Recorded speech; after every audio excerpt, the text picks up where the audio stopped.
word, YouTube? It's your boy, Coach TDOT. They subbed me out, but I'm back in again, Coach. I'm back with some more heat for y'all, man. So check it out, Chad. We're going to get right into it. All right? Today, we're going to be reacting to NBA legends explain how crazy good Larry Bird was. Man, we finna see what they talking about, Chad. Alright, so for all my new viewers, I don't fake none of my reactions. All my reactions are live, and we gonna watch this shit together. Man, without further ado, man, get right into this shit, man. Nigga, it's Big Larry, nigga. The man from Indiana who gave us an 80s to remember by lighting up a battle between the Celtics and the Lakers will forever be heralded as one of the players who saved basketball. Hey, make sure y'all smash that like button. Let's do it. Bird and Magic's coast-to-coast war Let's and get jaw-dropping it gave the NBA the boost it needed before the emergence of Michael Jordan. But for Bird, with 3 titles, 2 finals MVPs, and 3 consecutive MVP seasons, some forget just how good he really was. Today we look at NBA players explaining how crazy good Larry Bird was in his prime. Before we get into all that, if you want to win a PS5 with NBA 2K22 and Madden NFL 22 included, leave a like, comment, subscribe, and turn on notifications to enter the giveaway. When speaking of the NBA's greatest of all time, there's always 5 or 10 guys that hit the list. Each carries a different generation. From 50s Bill Russell to 60s Wilt Chamberlain or 70s Kareem Abdul-Jabbar, 80s Magic Johnson, 90s Michael Jordan, 2000s Shaquille O'Neal and Kobe Bryant, to today's LeBron James. Some get overlooked when they shouldn't. For example, Jabbar. From 50s Bill Russell to 60s Wilt Chamberlain or 70s Kareem Abdul-Jabbar, 80s Magic Johnson, 90s Michael Jordan, 2000s Shaquille O'Neal and Kobe Bryant, to today's LeBron James. Some get overlooked when they shouldn't. For example, Tim Duncan. And others get left behind because of the lack of titles, like Charles Barkley. What happens when all these players talk of another great as if he was like no other? Larry Bird was lauded by most of these legends, because he was one of them too.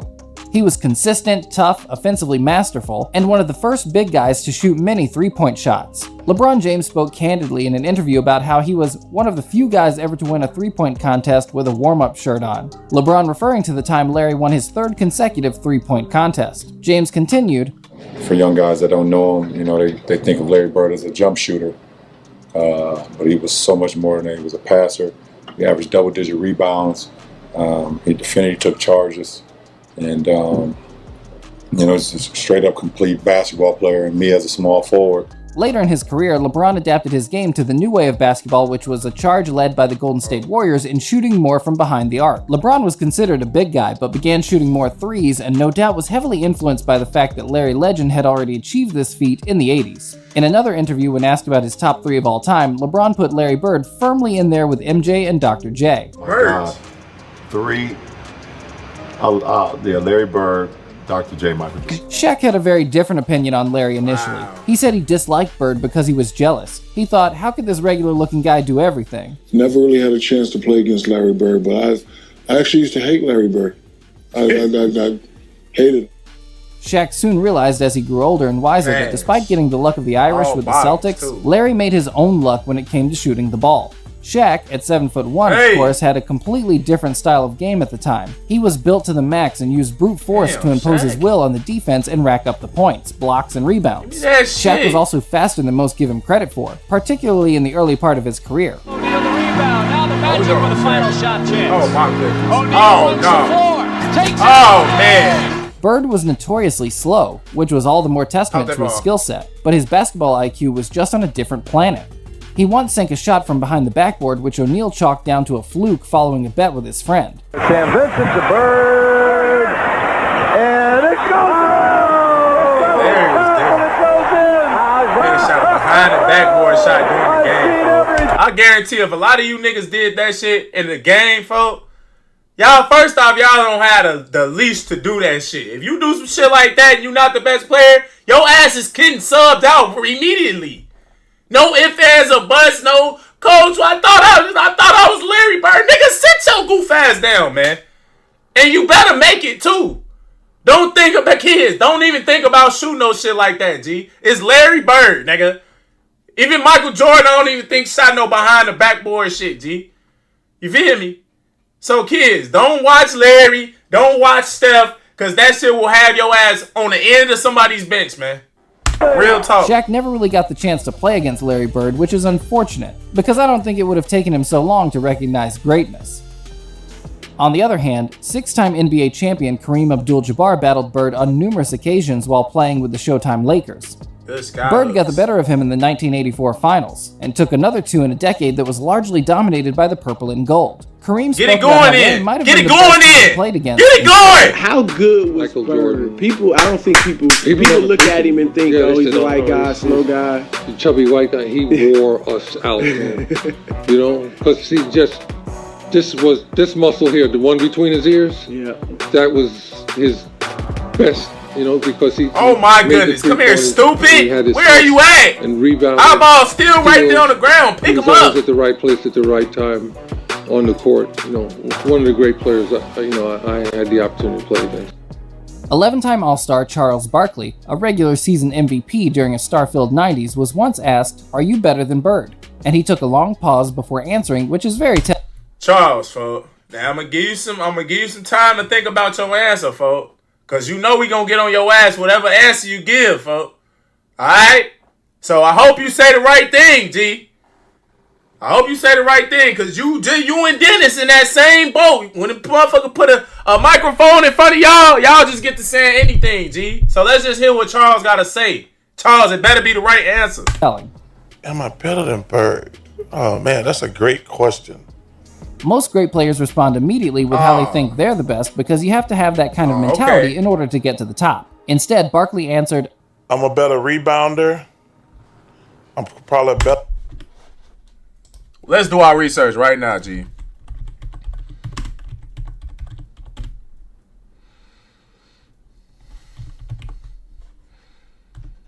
Let's do our research right now, folks. I need career stats. Career. Alright, what if 11.7. Alright.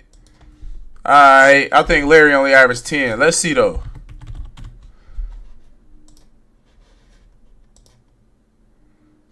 You lucky, folks. You lucky I had to do the research. Off rip, chat. Better defender. What a blocks at? What a blocks? Chad, what a blocks? Damn, they don't got the blocks on this motherfucker or nothing? What steals at, fuck? Man, their ass ain't got nothing. Here we go. So what Charles average for blocks? 1.5 blocks and 0.8 steals. Larry at now. 1.7 steals, 1.8 blocks. Bro, he was a better defender than you. What is you talking about? Let's see what else he say. He's a better shooter, obviously. Yeah. You know, a lot of people talk about who's better. Now you have to think. You have to have that mentality. No, you know. On the defensive side, bro. You know, I think it's a team game. I think deep down he knew that Bird was a better player, and for someone as good as Chuck to be stumped like that. He ain't say nothing about is it a team game or not, nigga. He just asked you, was he better than you, folks? See, Charles, you one of them type niggas. Get into the interrogation room and you just get to saying any damn thing, folks. Nigga, he just asked you a straight up question. Is you better than Larry Bird or not? And this nigga gonna say it's a team game. What the fuck? What do that gotta do with anything that this nigga just asked you, G? See? You old heads always trying to curve some accountability or motherfucker pressing you, G. Talking about it's a team game. Man, shut up. Review shows you how heavy the weight of Larry Bird's legacy was. Former teammate Kevin McHale also references how unreal Bird was to play with. McHale was Bird's right-hand man while playing with Boston, claiming the Sixth Man of the Year award twice, along with 7 All-Star appearances. His story of a specific Detroit game is fascinating. There was a bit of time left on the clock, and we had beaten Detroit, and I just scored 56, and I'm walking off the court, and Larry said, "Where are you going?" I said, "I'm done." I said, "I'm exhausted. I'm tired." Larry goes, "Don't do it, man, because when I get that hot, I'm not coming out of the game." A week later, he got that hot. He looked at me at about 50 points, and he looked at me and said, "I told you." The pair would go on to win 3 titles together, and McHale would continue to tell stories that live on in Celtics folklore forevermore. A highlight being a throwback from Bird's brutal trash talk at a game in Phoenix. We have a play, out of bounds play, I'm taking it out, and Larry says, I'm going to bust off the play, and I'm just going to come out, and I'm going to shoot a 3, and I'm like, we're down 2. I'm like, no, don't do that. I'm like, let's shoot a 2, please. Go to the hole, try to get fouled. Let's just get into overtime, see if we can't win this game. And Larry says, no, I'm just going to bust a 3 on him. I'm like, oh, my gosh. So he tells the Phoenix bench, he tells the coaches, yeah, I'm just fixing to bust a 3 on you guys and just go home. I'm tired of this. And he gets the ball, jumps out, busts the play, comes out, gets the ball at the slot, shoots the ball. As the ball's in the air, he kind of turns towards the Phoenix bench and yells, told you so. Larry's mental game was such that he could just open up any team and tear them apart. He would use psychological warfare on a regular basis. Players speak of his toughness not because of his size or physicality, but because of his mind. He would impose his will on the opposition and could force them off their game just as much as he could switch on his. A mastermind at trash talk tactics, Larry Bird will forever go down in history as one of the greatest trash talkers of all time. And in the 80s, that mattered. With players such as Bill Laimbeer, Hakeem Olajuwon, Magic Johnson, and the eventual emergence of Michael Jordan, Bird did what was necessary in order to gain that mental edge that took him over the top. He had to, G. He was a white boy in the 80s. James Worthy, the 1988 Finals MVP, simply stated that Larry was trash talking all the time, but the problem was he could back it up. Yeah, he could back it up. So when you're arrogant and you can back it up, you're not arrogant, you're just good. And Larry was good. Even Worthy's former teammate Magic Johnson spoke on the fact that he had a real dislike for Larry Bird as far back as their college playing days for the very reason that Larry would constantly get the better of him.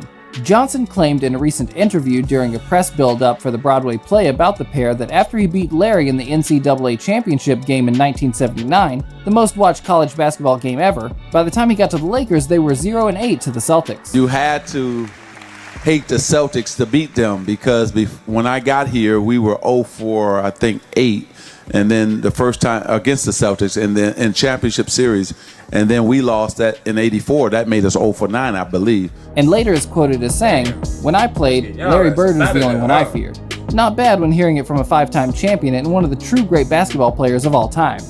At the 2019 NBA Awards, Johnson received the NBA Lifetime Achievement Award, but it was shared with guess who? Larry Bird. Bird was simply the king of talking the talk, then actually going out and walking the walk. Listen, man, retirement is great for you because you never talked this long.